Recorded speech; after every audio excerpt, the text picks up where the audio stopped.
Eh bien bonsoir à tous, bonsoir Lionel. Bonsoir. Comment tu l'appelles déjà Jean-Marc? Calimac. Calimac, c'est ton surnom? C'est mon pseudo ouais, sur internet. C'est ton pseudo. Merci d'être avec nous. Je te laisse dans les mains de Jean-Marc Manac, notre rédacteur en chef. Et actuellement sur internet, tout le monde peut nous entendre, réagir, poser des questions, tweeter, dailymotionner et faire tout un tas de choses. Et moi je m'occuperai essentiellement de ça pendant que Jean-Marc va mener le débat. Ça veut dire quoi, Calimac? Ça vient d'où? Calimac, en fait, j'ai pris ce pseudo par rapport à une personne qui s'appelait Calimac de Cyrène, qui était un des premiers bibliothécaires de la bibliothèque d'Alexandrie pendant l'Antiquité. Et pourquoi ton blog j'ai pris ce pseudo... Pardon, vas-y. Non, je t'en prie. Non, vas-y. Et pourquoi ton blog s'appelle Silex? Alors, Silex, en fait, c'est un mélange entre Lex, bon, c'est la loi, et SI, c'est sciences de l'information, parce que moi, ma spécialité, c'est d'être à la fois juriste et bibliothécaire, et j'essaie de mélanger un peu ces deux approches sur mon blog. C'est pour ça que j'ai appelé ça Silex. Et comment ça t'est arrivé le fait que tu t'intéresses à ce qu'on appelle le libre, la culture du libre et des biens communs? Ben en fait, ça a été un cheminement assez, je dirais, assez progressif. Moi, je me suis d'abord intéressé aux droits d'auteur, parce que dans l'activité des bibliothèques, on est très très souvent confronté à des problèmes juridiques et à des questions qui se posent par rapport aux droits d'auteur. Qu'est-ce qu'on peut copier, qu'est-ce qu'on peut diffuser, comment on prête des documents, tout ça, ça renvoie aux droits d'auteur. Et je me suis rendu compte qu'il y avait des contraintes extrêmement fortes qui pesaient sur toutes ces actions. Et petit à petit, j'ai découvert qu'il y avait une alternative, une autre façon de poser les choses avec les licences libres. Et quand j'ai vu les possibilités que ça ouvrait, j'ai approfondi la question. Et ça m'a ouvert, je suis pas du tout moi venu du monde, je dirais, du monde geek, hein, du monde du logiciel libre ou quoi, mais ça m'a connecté à toutes ces problématiques qui sont extrêmement importantes pour essayer de penser autrement le droit d'auteur. Une petite question, qu'est-ce que c'est la licence libre? Qu'est-ce que c'est la licence libre? Alors, les licences libres, en fait, c'est des contrats. Ça nous vient du logiciel, du secteur du logiciel. C'est né à ce moment-là. C'est-à-dire, c'est des gens qui, au lieu d'utiliser le copyright, c'est tout droit réservé. Ça veut dire donc que celui qui a les droits sur le contenu empêche a priori tout usage de son œuvre. On peut faire fonctionner autrement le copyright ou le droit d'auteur, c'est-à-dire on peut utiliser des contrats, des licences, qui au lieu de poser des interdictions, donnent des libertés aux...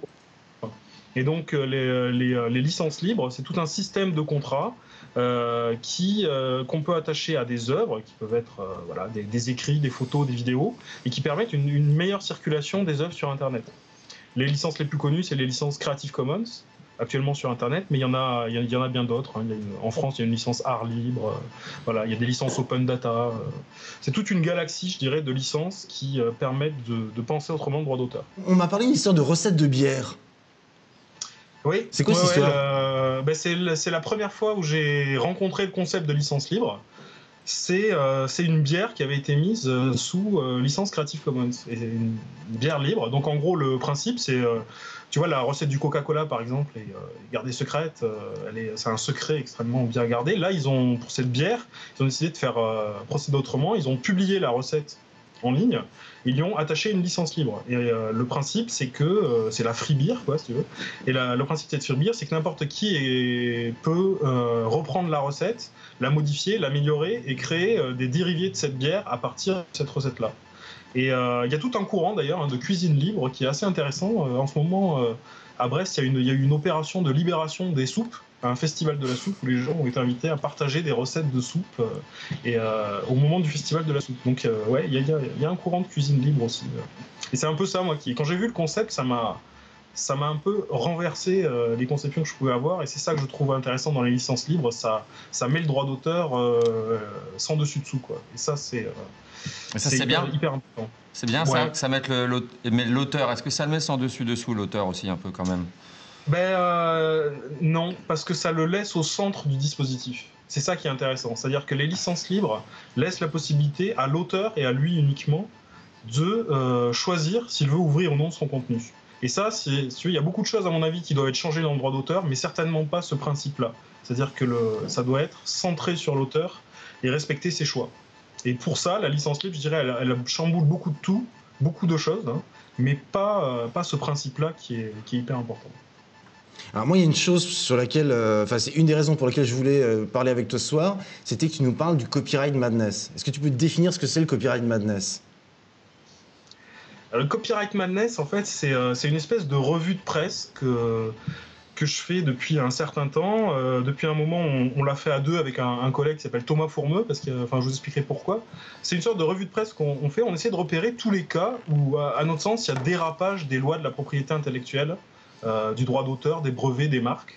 On fait une veille là-dessus. Donc la première fois où j'ai vraiment eu l'impression de tomber sur un énorme cas de dérapage, c'est des policiers qui s'opposaient à la diffusion de bandes de vidéosurveillance, d'enregistrement de vidéosurveillance, en estimant avoir un droit d'auteur sur l'enregistrement. Et là, je me suis dit, c'est complètement délirant. C'est une caméra de vidéosurveillance, considérer que c'est une œuvre et qu'on a un droit d'auteur et utiliser le copyright pour empêcher la diffusion de bandes, ça m'a paru vraiment énorme. Et j'ai continué à faire une veille sur ces questions et je me suis rendu compte que chaque semaine, j'en trouvais assez pour faire une revue de presse complète, quoi. Et j'ai l'impression que plus ça va, plus on trouve de cas. Et on a fait, il n'y a pas longtemps, un Worst of Copyright Madness 2012 qui faisait 4 pages avec des cas à peu près dans tous les sens, dérapage du système de la propriété intellectuelle. Est-ce que tu peux donner justement quelques exemples concrets pour que les gens comprennent exactement qu'est-ce que c'est de cette folie du copyright ? Y a plusieurs sortes de dérapages. Il y a des dérapages qui tiennent, je dirais, l'année dernière, moi, celui qui m'a beaucoup frappé, c'est, vous savez, bon, les auteurs ont des droits, mais ces droits passent à leurs descendants, à leur mort, et durent pendant 70 ans après la mort de l'auteur, donc pendant une durée très très longue. Et il y a souvent des dérapages qui sont dus aux excès dans la manière dont les descendants utilisent le droit d'auteur. Par exemple, c'était au Danemark, et il y a des descendants de Fifi Brindacier, je ne sais pas si vous voyez le truc pour enfants, qui se sont opposés à ce que le petit singe de Fifi Brindacier aille sur le faire-part de décès d'un enfant qui avait 3 ans, parce qu'ils ont estimé que ça donnait pas une image assez positive du petit singe. De l'œuvre de le petit singe. Voilà. Et donc ils se sont opposés à ça, et ils ont avancé une chose qu'on appelle le droit moral. Ça s'appelle comme ça. Au nom du droit moral, se sont opposés à l'utilisation du petit singe sur le faire-part de décès du garçon. C'était son animal préféré. Et donc ça a fait un énorme boycott, et sous la pression, ils ont été obligés de revenir en arrière. Ça, pour moi, c'est un cas vraiment assez puissant, quoi, de dérapage. Voilà. Après, il y a beaucoup de dérapages sur Internet.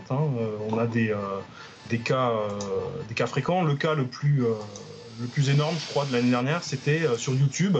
Il y a des chants d'oiseaux qui avaient été enregistrés, un enregistrement de chants d'oiseaux, qui était retiré de YouTube par le système de repérage automatique des infractions de copyright qui est en place sur YouTube, et parce qu'une firme avait revendiqué des droits sur l'enregistrement des chants d'oiseaux.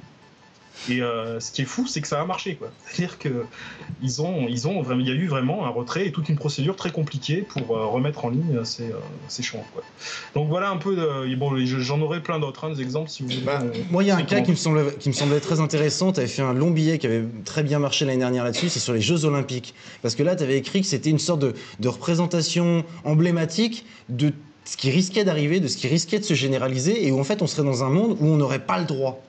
Tu peux résumer un petit peu ce qui s'est passé aux Jeux Olympiques ? Les Jeux Olympiques, c'était hyper intéressant parce que ça a été une sorte de paroxysme, quoi, du contrôle par la propriété intellectuelle. Alors ça peut paraître assez éloigné, les Jeux Olympiques et le droit d'auteur, les marques, etc.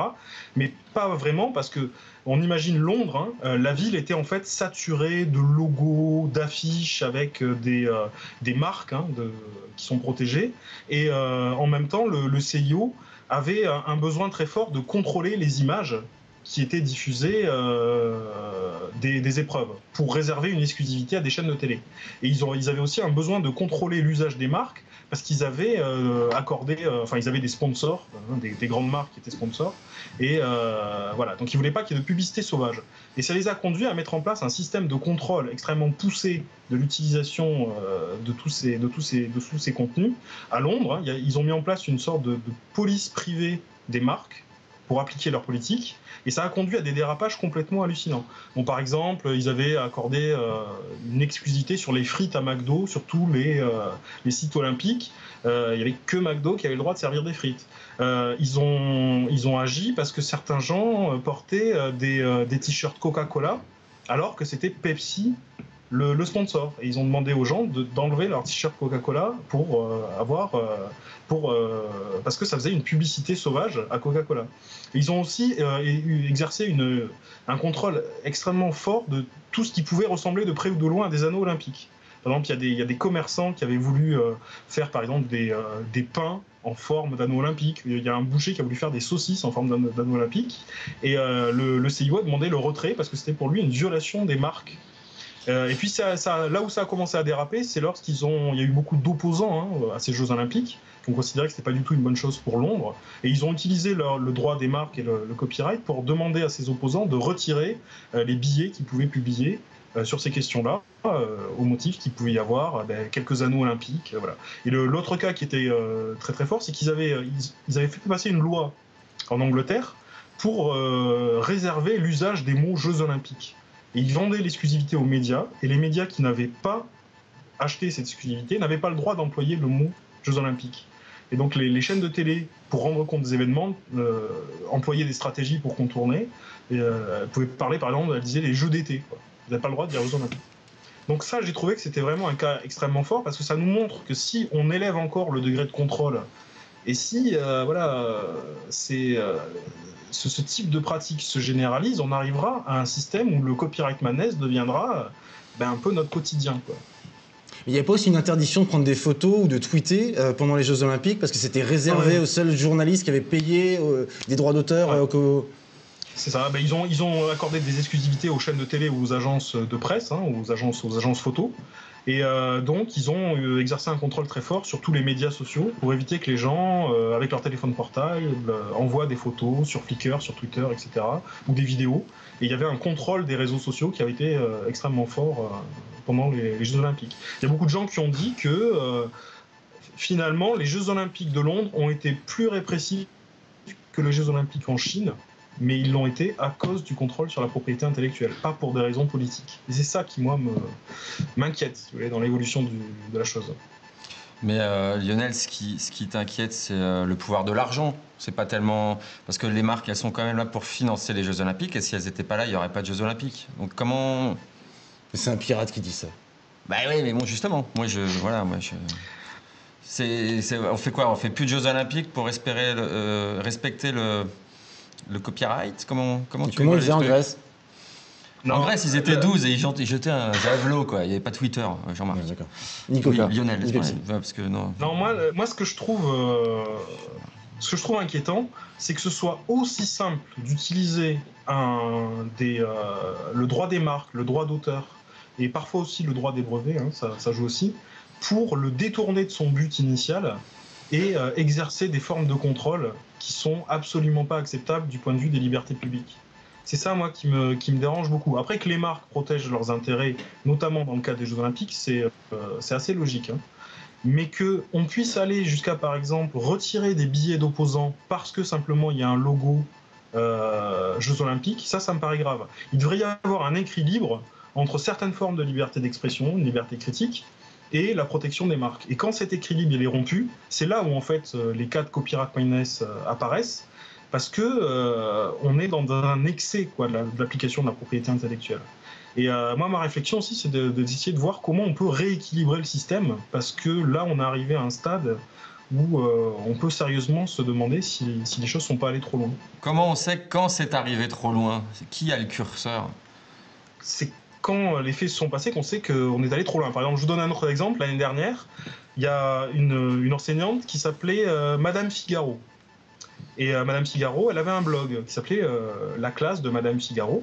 Sauf que le Figaro, lui, a considéré que c'était une violation de son droit des marques. Et il a demandé à Madame Figaro de fermer son blog. Donc là, moi, il me semble... Bon, là on voit qu'on va trop loin. Mais pourquoi est-ce qu'on va trop loin? C'est simplement parce que dans la loi, on n'a pas les systèmes d'équilibre qui permettaient d'empêcher ça. Il n'y a rien qui dit par exemple que si c'est mon nom patronymique, voilà, je peux l'utiliser même si une marque a le même nom, quoi. Vous voyez, donc je pense qu'il y a un travail vraiment juridique à faire dans la loi pour éviter ce genre de dérapage et mettre des garde-fous. On a un cas similaire avec les chocolats Milka également. Une dame qui s'appelait Milka, qui avait créé son site web Milka, c'est son nom. Et en fait, on lui a interdit d'utiliser son nom parce que c'était copyrighté par des chocolats. C'est pire que ça, parce qu'en fait, son site lui avait été offert par ses enfants, et elle était couturière, elle, et elle a été attaquée par Milka, mais elle a perdu en justice. Parce que pour Madame Figaro, ça s'est réglé, c'est souvent comme ça que ça se règle, parce que comme il y a une part d'intimidation, ça ne va pas devant les tribunaux. Mais là, Madame Milka, elle a essayé de se défendre, et elle a perdu devant les tribunaux. Elle n'a pas le droit d'utiliser son nom. Non. Ça, parce que le juge a considéré qu'elle créait une confusion dans l'esprit du public. Mais rassurez-vous, mais rassurez-vous, elle a choisi un pseudo, maintenant elle s'appelle Nestlé, donc c'est cool. Ouais, voilà. Ça, c'est de la vanne. Et Nestlé, j'aime beaucoup aussi, parce que eux, en ce moment, ils sont en conflit avec Cadbury. Pourquoi ? Parce que ils se battent pour avoir l'exclusivité sur la couleur violet, sur leur paquet. D'accord. Et Cadbury, récemment, a obtenu une marque valide sur la couleur violet. Donc là, ils arrivent à obtenir un droit exclusif d'usage de la couleur violet. Ça aussi, c'est un cas l'année dernière que j'avais trouvé extrêmement inquiétant, quoi. On a des entreprises, enfin il y a des entreprises notamment américaines qui se sont spécialisées sur ces créneaux-là, qui engagent des avocats et qui ne vivent que en portant plainte en disant cette marque elle est à moi, vous n'avez pas le droit de l'utiliser ou alors vous devez nous reverser des droits. Alors ils ont rien créé comme valeur, ils ont juste acheté un brevet ou déposé une marque et ensuite ils font leur beurre avec ça. Oh, ils sont méchants, hein, Jean-Marc. Ils n'ont pas créé de valeur, ils ont fait rien du tout.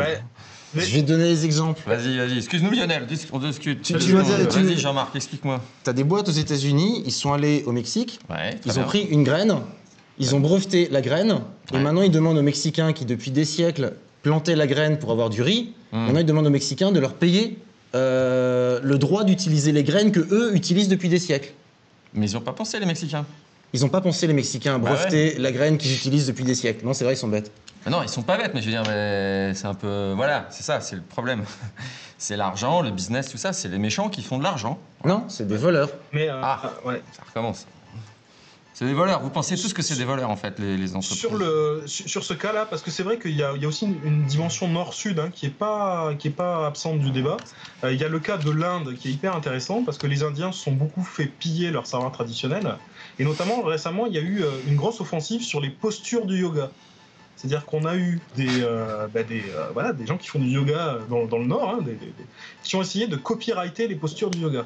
Et là, je trouve que les Indiens ont réagi avec d'une façon vraiment excellente, c'est qu'ils ont ouvert chez eux une bibliothèque des savoirs traditionnels où ils ont montré que les postures du yoga existaient en fait bien avant, évidemment ça a des millénaires, et ils ont donc empêché comme ça qu'on dépose, ils ont prouvé l'antériorité de leur savoir par rapport à ceux qui étaient essayés de copyrighter, et ils ont bloqué en fait l'appropriation. Donc il y a des parades quand même, mais en Inde, donc il y a une bibliothèque des savoirs traditionnels où vous avez des tas de textes anciens numérisés, où on peut voir que ces postures du yoga existaient depuis extrêmement longtemps, et ça empêche qu'on puisse déposer soit des brevets, soit des copyrights. Est-ce que tu peux expliquer ce que c'est justement les biens communs, la notion de bien commun ? Donc les biens communs, c'est un courant de pensée qui essaye de voir comment on pourrait dépasser la gestion, je dirais, par l'appropriation privée sur certains types de biens, qui peuvent être des biens naturels, des biens de la connaissance, et essayer justement de mettre en partage la gestion de biens qui sont considérés comme des ressources essentielles pour une communauté. Et ça, c'est un courant qui est pas très développé en France, mais il faut savoir quand même qu'il y a pas très longtemps, il y a une chercheuse qui s'appelle Elinor Ostrom qui a eu le prix Nobel d'économie pour ses travaux sur les biens communs et qui a prouvé que ces formes de gestion partagée, elles pouvaient être efficaces par rapport à la forme d'appropriation. Et ça, on en a des signes très clairs de l'efficacité de ces formes de partage. Par exemple, dans le domaine du logiciel libre, il y a beaucoup de logiciels libres qui ont prouvé qu'ils avaient une compétitivité et une efficacité extrêmement forte par rapport aux certains types de logiciels propriétaires. Avec Internet, il y a tout un renouveau de la pensée des biens communs parce que ça permet un développement des pratiques collaboratives qui existaient déjà sur certaines formes de biens naturels. Il y avait des mises en partage de ressources d'eau, par exemple, ou de forêts dans les pays du Sud. Mais ces pratiques collaboratives avec Internet, elles peuvent s'appliquer à des domaines qui peuvent être logiciels, qui peuvent être Wikipédia, par exemple. C'est un exemple vraiment frappant aussi de bien commun de la permet de faire émerger. Moi, je me pose une question. Comment faire pour que ce combat ait l'air super important pour les gens? Que ce soit pas juste un combat de... Pour les chants d'oiseaux? Altermondialiste. Non, c'est toujours un peu un combat d'altermondialiste, j'ai l'impression. J'ai l'impression, je dis ça. Je ressens ça comme un combat hyper avant-gardiste, utopiste. Comment on fait pour rendre ce truc super... non, c'est important parce que c'est vos libertés, tout ça. Moi, je vois pas encore bien ça. Disons que la manière de le rendre important, c'est de se rendre compte que si on ne va pas vers un renouveau de la pensée sur les questions de propriété intellectuelle, de l'autre côté, il y a quand même des projets extrêmement inquiétants qui ont essayé de passer l'année dernière. Hein. On a eu la loi SOPA, par exemple, aux États-Unis. On a eu l'accord ACTA au niveau européen. Et quand on voit ce qu'il y a dans ces traités, hein, ou dans ces lois qui mettent en place des systèmes de blocage des sites internet, de filtrage, qui comportent des atteintes à la neutralité du net, on se rend compte qu'en fait, on a terriblement besoin de penser les choses de manière positive. Parce que à force, si vous voulez, qu'on introduise ce type de projet, il arrivera bien un jour où ça finira par passer. Et on aura des atteintes extrêmement graves aux libertés publiques qui seront légitimées par une défense excessive des droits de propriété intellectuelle. Donc moi, je pense que ce sujet, il n'est pas encore mainstream, ça c'est sûr. Hein. La question des licences libres, elle n'a pas encore percé comme l'écologie, par exemple, comme un sujet mainstream. Mais pour moi, c'est l'autre pendant de l'écologie pour le XXIe siècle. Il y a une prise de conscience qu'il y a un écosystème naturel. Il faut qu'il y ait une prise de conscience qu'il y a un écosystème numérique à préserver également et que cet écosystème, il se protège par la défense de principes qui sont la neutralité du net d'un côté, mais aussi la préservation de certaines libertés essentielles. Et je pense que la pensée des biens communs, elle peut apporter cette prise de conscience. Mais Jean-Marc, j'ai une question. Je rebondis là-dessus, c'est parce que tu emploies le mot écologie, et j'ai l'impression qu'il y a de plus en plus de gens qui ont l'impression que ces questions du libre, au sens large, et des biens communs, c'est un petit peu l'écologie du XXIe siècle, au sens où c'est quelque chose qui est porté aussi bien par des entrepreneurs, pour répondre à ta question sur les entreprises, par des entrepreneurs capitalistes de droite qui veulent monter des entreprises, que par des altermondialistes post-hippie, post-68art, humanistes, et que ça transcende les courants politiques, et que, un petit peu comme est-ce que tu penses qu'un peu comme à l'image de l'écologie, c'est quelque chose qui à terme sera revendiqué par tous les partis politiques? Déjà, ce qu'on voit, c'est qu'il n'y a pas de clivage gauche-droite opérant sur ces questions. La meilleure façon de le voir, c'est que finalement, on a eu une alternance politique l'année dernière, et on n'a pas pour l'instant vu une évolution extrêmement sensible sur les questions de propriété intellectuelle en France, quoi. Et alors on avait des gens aussi à droite qui se sont opposés à Adopi, etc. Donc c'est pas du tout une question qui est polarisée gauche-droite, et on peut retrouver ça dans tout le spectre politique. On a des gens qui peuvent être d'un bord ou de l'autre. Donc je pense qu'à terme, oui, effectivement, c'est appelé un peu à transcender le clivage gauche-droite. Et c'est aussi ce qui explique l'émergence du parti pirate, quelque part. Il se pose comme un parti, comme ont pu l'être les écologistes, qui a pris en main cette question et qui essaie de la faire percer sur l'échiquier politique. Le parti pirate, c'est bon ça. Si je puis me permettre.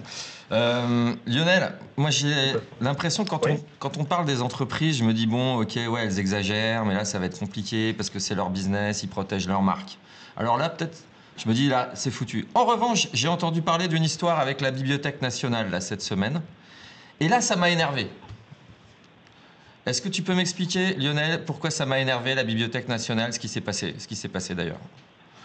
Donc ce qui s'est passé, c'est que la Bibliothèque nationale a conclu des partenariats de numérisation avec des entreprises privées pour numériser tous les ouvrages avant 1700 imprimés et des enregistrements musicaux anciens.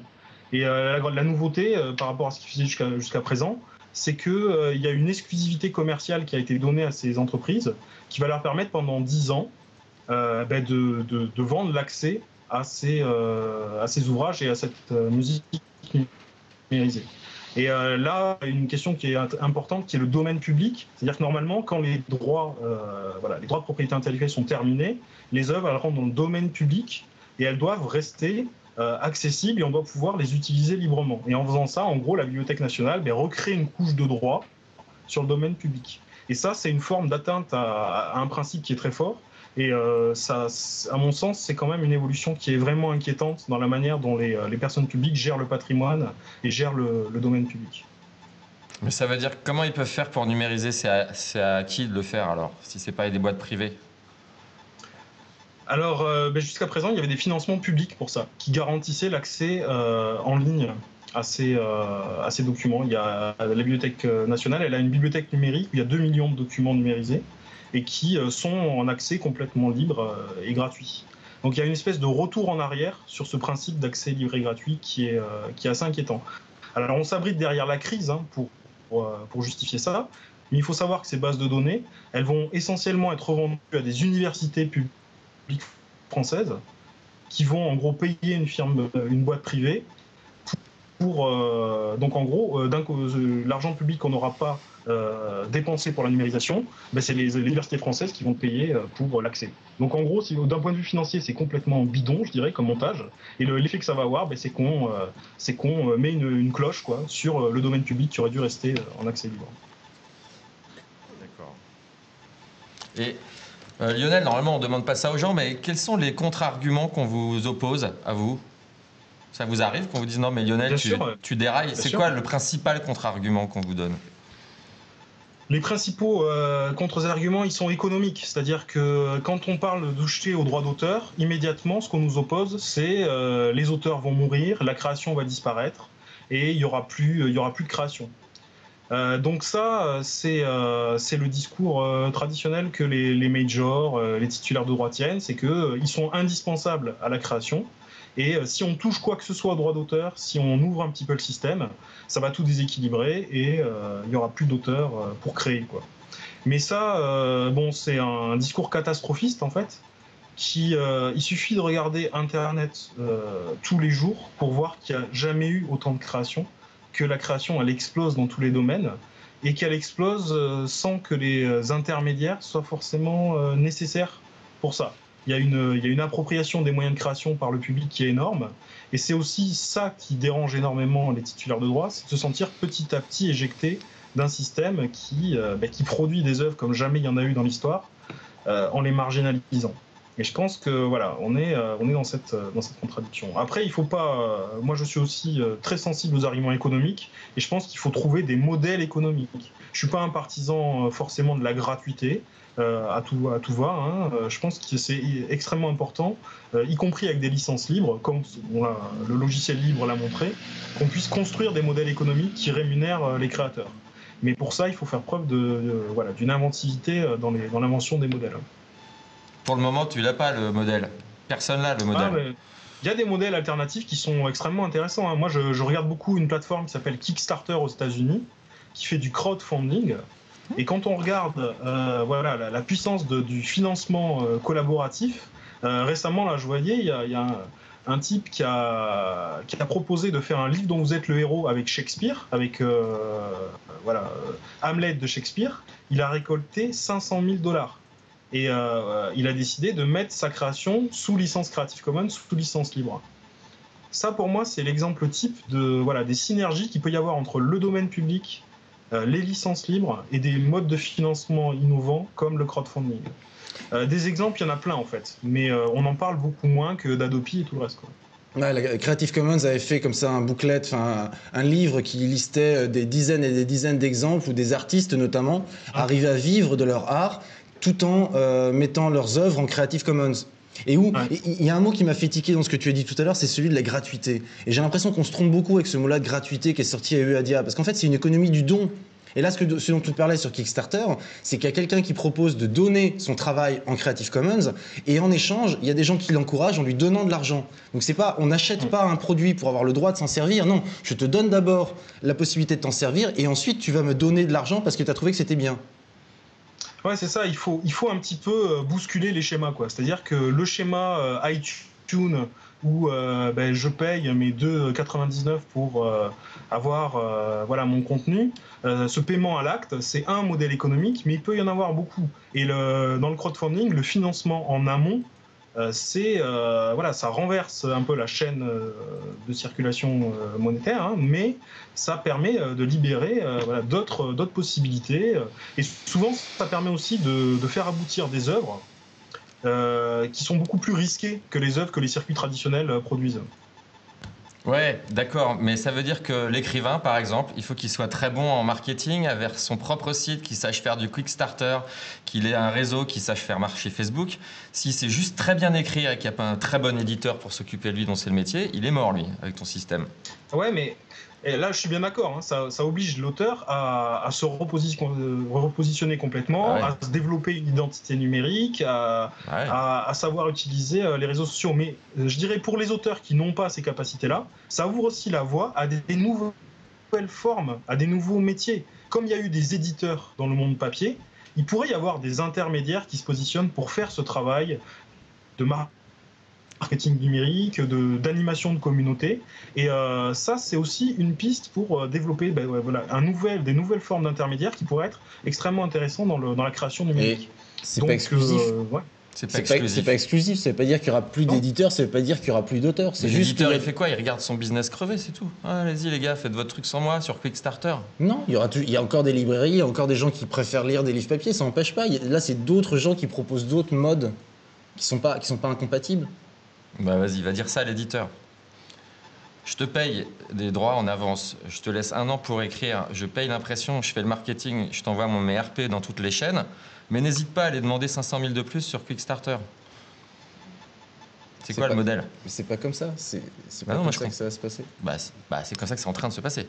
Non, il y a des gens qui font un modèle sur Quickstarter au crowdfunding, il y en a d'autres qui restent sur le modèle papier, puis il y en a qui font des modèles hybrides. Moi, le bouquin que j'ai fait l'année dernière, il n'y a pas de marqueur, il n'y a pas de DRM. C'est qui ça? DRM, c'est Digital Rights Management, c'est des petits bouts de logiciels privateurs qui t'empêchent de copier un fichier, qui t'empêchent de partager un fichier ou qui le tatouent. Ben, moi, dans mon bouquin, les gens, une fois qu'ils l'achètent, ils le téléchargent, ils en font ce qu'ils veulent. S'ils veulent le partager avec leurs potes, ils ont le droit. Et On l'a t'en mis as en vendu Creative combien? Commons. T'en as vendu combien? J'ai pas le droit de te le dire. Quoi? Toi, Non. T'as pas le droit? Non, il y a des choses, je peux dire. T'as il y a pas des le choses, droit j'ai pas sur ton de truc dire. où t'as les droits? C'est pas moi qui ai les droits, c'est mon éditeur. Mon Pardon. éditeur, il est en liquidation judiciaire. Ah merde, Mais c'est pas à cause de mon bouquin. d'accord. Mais tu sais, toi, combien t'en as vendu? Non, je sais pas. Ah, tu sais pas. Ah oui, c'est pour ça qu'il est en Enfin, liquidation. je sais pas. D'accord. J'ai su à un moment, Le mais mec, il aujourd'hui, t'a je pas sais donné plus. les chiffres. Non, j'ai pas les derniers Il est en chiffres. tôle. D'accord, Non, il est pas en tôle. c'est pour ça. Allô?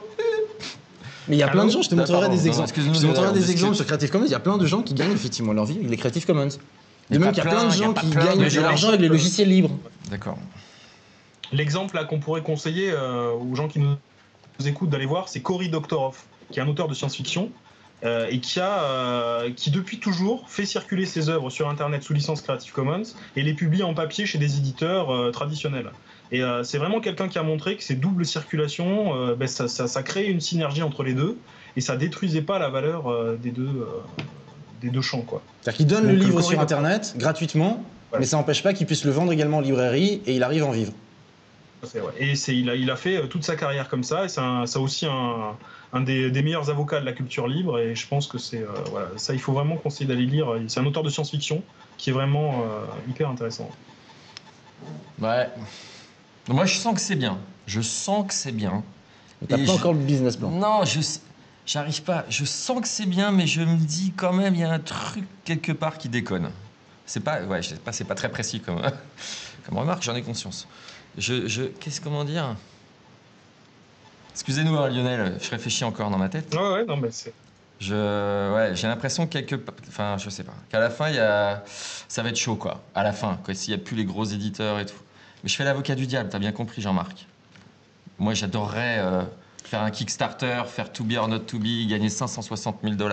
Linux et n'a pas dire tué à Marion, Microsoft. j'ai pas besoin de vous. Linux n'a pas tué Microsoft. Linux n'a pas tué Google. Microsoft vrai. n'a pas tué IBM. Non. Apple n'a pas tué Microsoft. Apple utilise un logiciel libre, enfin utilise un noyau Linux. Aujourd'hui, l'économie autour des logiciels libres, c'est des centaines de millions de dollars. D'accord. Ça n'empêche pas une économie propriétaire à côté. Et là, les exemples de Copyright Madness, tu me dis si je me trompe, Lionel, que tu donnais tout à l'heure, c'est quand des propriétaires veulent interdire à des gens de faire des choses libres. Quand t'as pas le droit d'enregistrer des oiseaux. Ah, ça, c'est rude. Quand t'as pas le droit de mettre sur un faire-part Ça, le alors ça, c'est cruel, même. truc préféré de ton gamin. Ouais. Bon, ça, c'est pas bien. Ce qui n'empêche pas Fifi Brindisi de pouvoir gagner de l'argent, mais... Bah, ouais, c'est ça. J'ai bien résumé? Ouais, c'est pas mal, ouais. Merci. Et j'ai une question de l'autre sur Internet qui dit « Pourrait-on faire un paiement à un organisme centralisé, exemple 10 €, qui redistribuerait les centimes au logiciel téléchargé ?» Une sorte de licence globale, quoi, je crois, non? Ouais, c'est ça, ouais. Mais là, c'est une autre piste qui est vraiment très puissante hein, pour changer le système. C'est, on considère qu'on légalise le partage. Voilà, le partage des œuvres ou des contenus, ça peut être, ça va des logiciels, la musique, la vidéo, voilà, tous les contenus seraient partageables de manière légale. Et on change le système de rémunération et on fait un financement mutualisé pour la création. Toute personne qui a un accès à Internet doit payer un montant par mois pour centraliser ces sommes et les redistribuer en fonction de l'usage. Là, c'est les pistes qui, moi, me paraissent les plus prometteuses pour aboutir à vraiment une réforme globale du système. Alors évidemment, c'est les pistes qui sont aussi les plus farouchement combattues de l'autre côté. Mais si on veut vraiment voilà, sortir de la période de prohibition dans laquelle on est, la légalisation du partage, au moins du partage non marchand, et me paraît vraiment le premier stade à atteindre. Ouais, j'ai cru lire un article où il disait faudrait que chacun paye à peu près 20 € de plus son Internet si on voulait payer juste la musique, par exemple. Pour être au niveau des bénéfices de la musique aujourd'hui, il faudrait que chacun mette 20 € de plus dans son abonnement web. Et ça, c'est chaud quand même. C'est pas très démocratique, Ouais. quoi. Enfin... Ça, c'est en fait des estimations qui sont basées sur l'idée que si on légalise le partage non marchand, on tue toutes les autres formes de business. Mais en fait, il y a beaucoup de signes qui nous montrent que c'est faux, quoi. L'année dernière, par exemple, vous prenez Gangnam Style. Le bonhomme, il a publié ça sur Internet, ça a été partagé comme jamais dans l'histoire de l'humanité un contenu a été partagé, et il me semble pas que ça ait complètement tué son business. Donc en fait, le partage crée aussi de la valeur. C'est quand une œuvre est partagée, ça lui donne de la valeur, ça lui en retire pas. Donc l'idée qu'il faudrait payer 20 € par mois juste pour la musique, c'est juste l'idée que si je partage une œuvre, ça va lui enlever sa valeur. Mais non. Donc du coup, on peut imaginer en fait qu'il y aurait beaucoup d'autres formes de revenus qui perdureraient si on légalisait le partage. Il y a tout aussi les revenus pour la musique, par exemple. Ça, il est les revenus évident de que quoi, si les pardon? contenus sont partagés. Les revenus de la scène, les concerts. Ça restera un secteur qui est très très voilà, lucratif hein, pour les artistes en ce moment et qui peut au contraire qu'être dynamisé par les formes de partage. Donc moi je vous conseille d'aller voir un auteur qui écrit beaucoup là-dessus qui s'appelle Philippe Aigrin, qui a écrit un livre qui s'appelle Sharing, partager, et qui est un économiste hein, et qui a lui estime qu'avec une contribution créative de l'ordre de 5-6 €, on couvre en fait l'ensemble des contenus et on fait un apport très important de financement pour la création. Donc voilà, c'est une question aussi de conception de la valeur, quoi. Hier, il y avait Laurent Geoffrin qui intervenait sur France Inter et qui a de nouveau sorti le coup de la baguette de pain. Donc je résume, il a dit « Les médias se sont tirés une balle dans le pied parce qu'ils ont créé des boulangeries où les gens viennent, se servent, prennent le pain et repartent. » Et donc là, il définissait donc les sites internet où les gens viennent gratuitement lire de l'information. Et comment est-ce que tu penses qu'on pourrait en finir avec cette fixette sur la baguette de pain? Le fait que partager une information sur Internet, ce serait la voler. Alors qu'en fait, c'est pas la voler, on la duplique. Oui, ça c'est aussi un des verrous mentaux quoi, les plus forts. C'est essayer de... Ça revient en fait de concevoir la propriété des biens numériques comme des biens matériels. C'est l'idée qu'on puisse voler un contenu numérique est complètement fallacieuse. C'est-à-dire que par définition, je ne peux pas voler un bien qui est, on dit, non rival. C'est-à-dire que voler un bien physique, ça oui, je peux le faire parce que j'en prive l'autre. Mais en fait, il n'y a jamais de vol en numérique parce qu'on copie. Donc on multiplie les objets.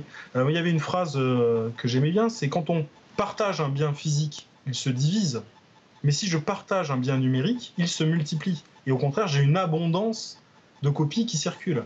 Donc l'idée même que le partage serait assimilable à du vol, c'est un contresens dans le monde numérique. Voilà. Et d'ailleurs, du point de vue légal, c'est pas du tout comme ça que ça se passe. Hein. Le téléchargement, c'est pas du vol, c'est pas du tout le même délit. Le délit, c'est de la contrefaçon, c'est différent, quoi. Donc ceux qui essayent de nous faire croire que le téléchargement, c'est du vol, c'est faux pour moi d'un point de vue économique, mais c'est aussi faux profondément d'un point de vue juridique. Ouais, parce qu'on est dans une économie sur Internet, on est dans une économie de l'abondance et non pas dans une économie de la rareté. Exactement. Et l'idée de Geoffrin, c'est exactement reproduire ce schéma de la rareté sur des contenus en ligne. Et ça les conduit à proposer des projets type Lex Google, qui est beaucoup en ce moment débattu pour la presse, où ils vont en venir à essayer de mettre un droit de propriété sur le lien hypertexte. C'est-à-dire que le lien hypertexte deviendrait payant. Il n'y a pas longtemps, là, ça c'était un cas de copyright menace énorme. Hein. Les journaux irlandais vont mettre des tarifs en place et chaque lien hypertexte serait tarifé 300 €. C'est-à-dire le simple fait de faire un lien hypertexte d'un contenu deviendrait payant et ça coûterait 300 €. S'ils font ça et s'ils arrivent à faire passer ça, eh bien c'est sûr que la structure même d'Internet est touchée d'une manière extrêmement puissante. Si je dois faire payer pour faire un lien hypertexte, et si on me dit que ça c'est du vol, voilà, là on peut considérer que les risques qu'une loi comme ça soit débattue en France sont vraiment très forts. Hein. Ça pourrait arriver d'ici le mois prochain, on pourrait avoir un texte de cette nature qui arrive en France pour les contenus de presse.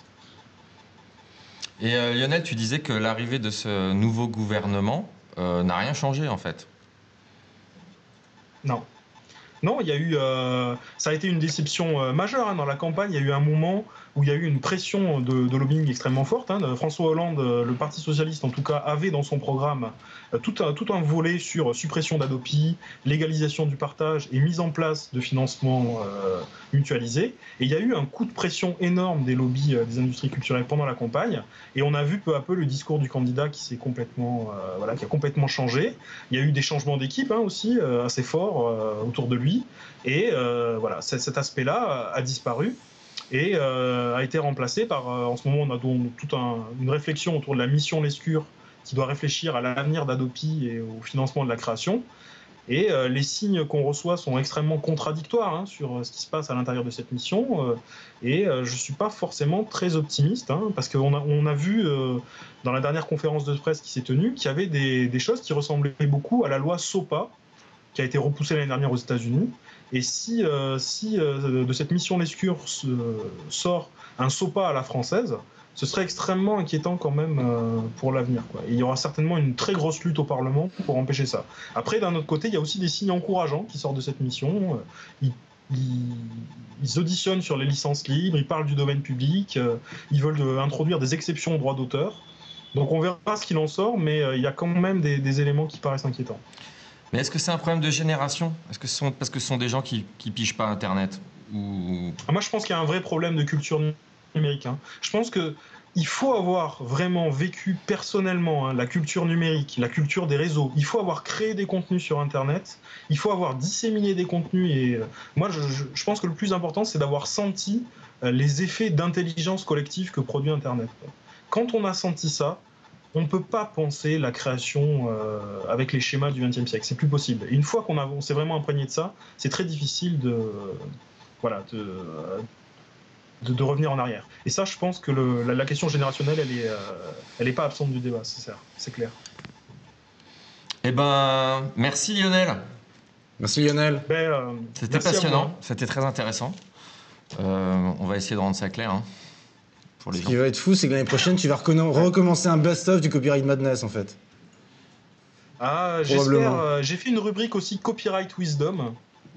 Sagesse du copyright. Et j'espère qu'il y aura un peu plus d'éléments dans cette rubrique. Bon, écoute, merci encore. Merci Lionel, merci. Et désolé pour les problèmes techniques. Non, mais... C'était rude, ouais. C'est patience.